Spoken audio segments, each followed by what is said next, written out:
And if you want to start with the worst people, start with Jerry Hansen.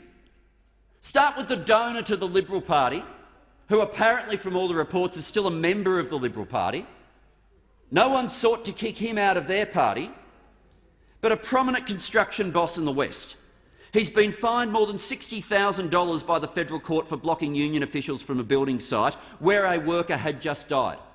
A worker died, people went to conduct a health and safety inspection, and he denied them access. He's just been fined $60,000 for that. He's a well-known Liberal Party member and donor. He's donated an estimated $175,000 to the federal and WA Libs and Nats over the last 5 years or so. He is a repeat offender.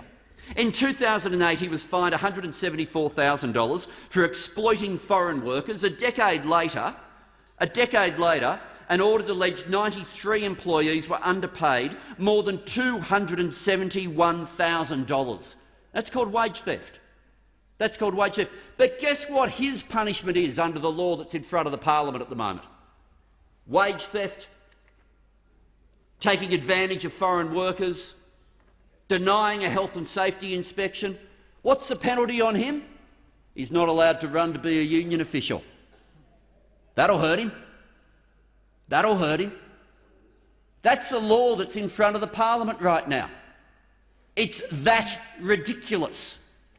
The punishment for someone who remains a member of the Liberal Party, who remains cosy with those opposite, who's behaved in this appalling way, the punishment for him, who's said to have a pathological hatred for unions, his punishment is he won't be allowed to be a union official.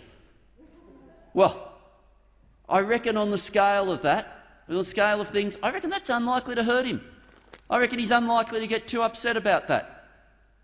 But that's the only penalty that comes to him as a result of the legislation that's in front of us. The principles on deregistration.